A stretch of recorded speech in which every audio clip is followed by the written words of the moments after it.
Oi pessoal, sejam muito bem-vindos a mais uma discussão sobre os rumos da educação pública brasileira. Eu sou a Yasmin e ao longo desse vídeo nós vamos mergulhar na estrutura pedagógica da legislação educacional do nosso país. Mas nós não vamos só repetir leis, nós vamos analisar o que está por trás dessas normas. A legislação educacional carrega intencionalidades, valores e disputas. E isso precisa ser compreendido por quem está dentro da escola. Quando nós falamos de estrutura pedagógica, nós não estamos tratando apenas de organização administrativa. Estamos falando da forma como o conhecimento é selecionado, organizado, transmitido na escola, da concepção do ser humano e sociedade, que está por trás dos currículos, das diretrizes e das avaliações. Tudo isso tem relação direta com o projeto de nação que se pretende construir. Oi pessoal, boa tarde, eu sou a Gildelene. É um prazer estar aqui com vocês, participando desse bate-papo, né? Nesse encontro, vamos percorrer desde os níveis e modalidades da educação, passando pelas diretrizes curriculares nacionais do ensino médio e da educação profissional, até os desafios que envolvem a relação entre educação e trabalho. Nosso foco será compreender como essas diretrizes se conectam a uma estrutura social profundamente desigual e como isso impacta a escola pública, o currículo e o trabalho docente, né? Então é fundamental entendermos que a legislação não atua isoladamente. Ela reflete escolhas políticas e econômicas e muitas vezes reproduz desigualdades históricas. Quando olhamos para a escola pública, vemos os efeitos diretos dessas escolhas: falta de infraestrutura, professores sobrecarregados, currículos engessados. Por isso, nossa análise precisa ultrapassar a letra da lei e alcançar as práticas pedagógicas concretas, que são atravessadas por essas contradições, assim dizendo, né? Saudações a todos, eu me chamo Givanildo Viana e falarei um pouco sobre a legislação educacional. A legislação educacional, ela não carrega em si somente normas, mas também valores e intencionalidades. Por isso, vamos refletir sobre o tipo de cidadão e de trabalhadores que a LDB, as GCNs e o PNE pretendem formar. Quais as competências que são exigidas? Quais os conteúdos que são priorizados? E o mais importante, quem se beneficia dessas escolhas? Esse será o ponto central da nossa análise. E eu sou a Andressa. E para finalizar nossa apresentação, quero destacar que também vamos discutir o papel da avaliação na estrutura pedagógica, as orientações específicas do Sistema Estadual do Ensino de Alagoas e as implicações da Base Nacional Comum Curricular na prática docente. Nosso olhar é pedagógico, mas também político. Compreender a legislação é uma forma de resistir e transformar a realidade.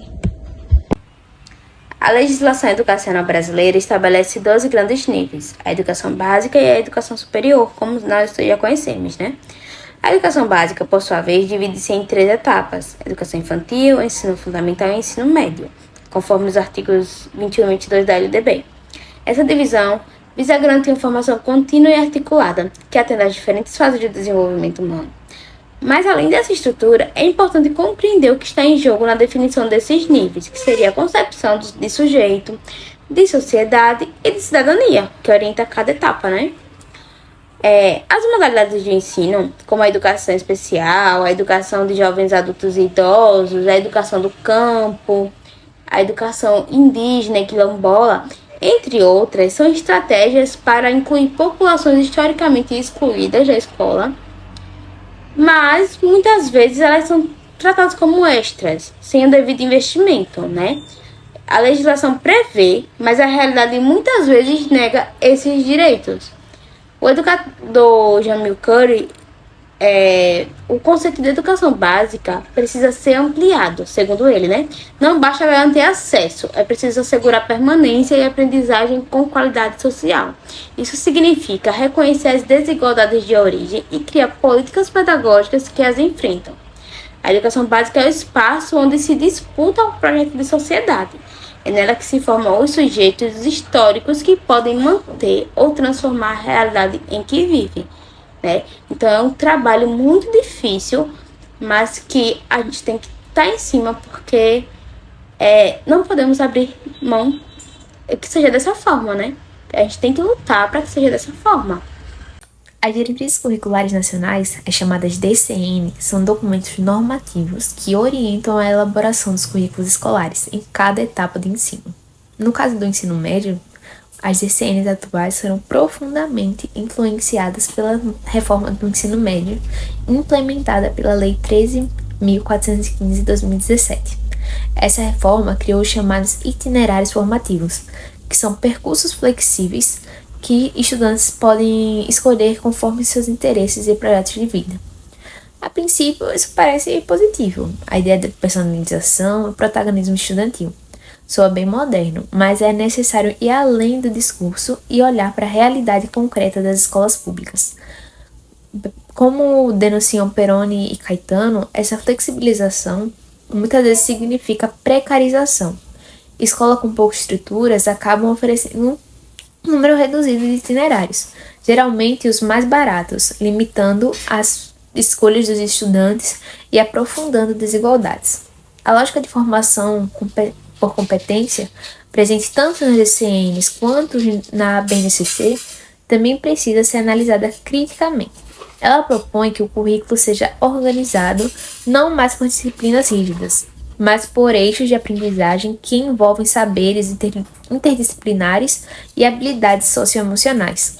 O problema é que essa abordagem, quando implementada de forma tecnicista, pode desvalorizar os conteúdos teóricos, a formação crítica e o pensamento abstrato. Nós, como educadores, precisamos estar mais atentos, porque a educação ela não pode ser reduzida a treinamentos de habilidades para o mercado. O conhecimento científico, histórico, filosófico e artístico também é fundamental para a formação de sujeitos plenos, críticos e capazes de intervir no mundo. Se o currículo se curva apenas às demandas econômicas, ela deixa de cumprir a função social. No campo da educação profissional, as DCNs propõem a articulação entre formação geral e formação técnica. A intenção é formar profissionais mais preparados para os desafios do mundo contemporâneo. No entanto, Miguel Arroyo destaca que essa formação precisa ser crítica, integrada à dimensão humana do sujeito. Hoje, muitas vezes, a educação profissional está subordinada à lógica do mercado. Forma-se para a empregabilidade, não para a cidadania. Isso empobrece o processo educativo, esvazia o currículo de conteúdos críticos e reduz o papel do educador a um mero transmissor de técnicas. Precisamos lutar por uma formação que una trabalho e emancipação. A LDB e o PNE deixam claro que a educação deve preparar para o exercício da cidadania e para o trabalho. Mas que tipo de trabalho? Que tipo de cidadão? O discurso oficial fala em autonomia, criatividade e protagonismo, mas o que vemos na prática são currículos cada vez mais moldados por metas, avaliações externas e demandas de empregabilidade.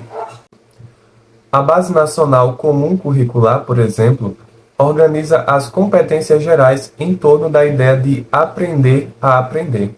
Embora isso pareça inovador, esconde um direcionamento tecnicista. O foco deixa de ser o conhecimento como um instrumento de transformação social e passa a ser o desenvolvimento de habilidades direcionadas e úteis ao mercado de trabalho.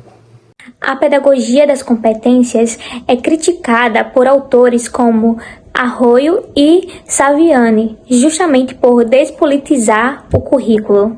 ela cria uma falsa neutralidade pedagógica, ignorando o contexto social dos alunos, suas histórias, culturas e lutas. Se quisermos formar sujeitos críticos, precisamos de uma escola que vá além do saber fazer. É necessário formar o saber fazer. E isso exige uma profunda revisão das atuais diretrizes e políticas curriculares. A organização pedagógica da escola está longe de ser um aspecto meramente técnico. Ela envolve decisões profundas sobre o que, como, quando e por que ensinar. Envolve também as relações de poder entre professores, gestores, estudantes e a comunidade, né? A LDB assegura a autonomia pedagógica às escolas, mas na prática, essa autonomia é constantemente tensionada por políticas de responsabilização, avaliações externas e metas padronizadas. Clovis alerta que essa lógica transforma a avaliação em um mecanismo de controle e não de aprendizagem. Que era para ser uma ferramenta de diagnóstico e acompanhamento, se tornou um instrumento de ranqueamento e punição. Isso afeta diretamente o trabalho docente, que passa a ser pressionado a ensinar para a prova e não para a vida. O que lamentamos, né? Se queremos transformar a escola em um espaço democrático e emancipador, precisamos pensar uma organização pedagógica que valorize a escuta, o diálogo e a construção coletiva do saber. A avaliação precisa ser parte desse processo. Tem que ser contínua, participativa, formativa. Uma avaliação que reconheça os saberes dos alunos, que respeite seus tempos e que promova sua autonomia. Só assim poderemos garantir uma educação que seja de fato para todos e para todas. Na prática, né? Não só no papel, não como a LDB sugere. A gente tem que colocar em prática isso, né? A gente tem que ter essa autonomia pedagógica para realmente trabalhar dessa forma. A organização pedagógica das escolas é o conjunto de decisões sobre como o ensino vai acontecer na prática. Isso envolve a gestão do tempo escolar, a escolha dos materiais didáticos, os métodos de ensino, as formas de avaliação e, principalmente, o currículo. A LDB garante autonomia pedagógica para as escolas e para os docentes, mas essa autonomia ela é frequentemente limitada por políticas de responsabilização, como avaliações externas e metas de desempenho. Essas avaliações, como o IDEB, o Enem, o SAEB, se tornam ferramentas de ranqueamento e comparação entre as escolas. Como alerta Clóvis Roberto Santos, ele diz que esse modelo de avaliação serve mais à lógica de controle do que à melhoria de qualidade. Em vez de apoiar o trabalho docente e a aprendizagem dos alunos, muitas vezes ele pressiona as escolas a ensinarem apenas o que será cobrado na prova. Além disso, nós precisamos entender a avaliação como um momento pedagógico. Ela deve ser parte do processo de ensino, do ensino-aprendizagem, ajudando a identificar avanços, as dificuldades, as possibilidades de replanejamento para esse aluno. A avaliação emancipadora é aquela que dialoga com o estudante, que envolve na construção do conhecimento e que reconhece os diferentes tempos e modos de aprender. Mas isso exige uma ruptura com a lógica classificatória, punitiva e meritocrática, que ainda predomina em muitas redes. O Sistema Estadual de Ensino de Alagoas, assim como a de outros estados, tem a responsabilidade de adequar as diretrizes nacionais às realidades locais. Ele define currículos, formações, orientações pedagógicas e instrumentos de acompanhamento. No nosso caso, há diretrizes específicas para os componentes curriculares da licenciatura que cada um de nós cursamos e que precisam estar em consonância com a BNCC. A BNCC é uma base comum, mas o que deveria ser um ponto de partida acabou se tornando um currículo prescritivo, pouco aberto à diversidade cultural e regional. Muitos educadores sentem-se engessados, sem espaço para práticas pedagógicas, críticas e criativas.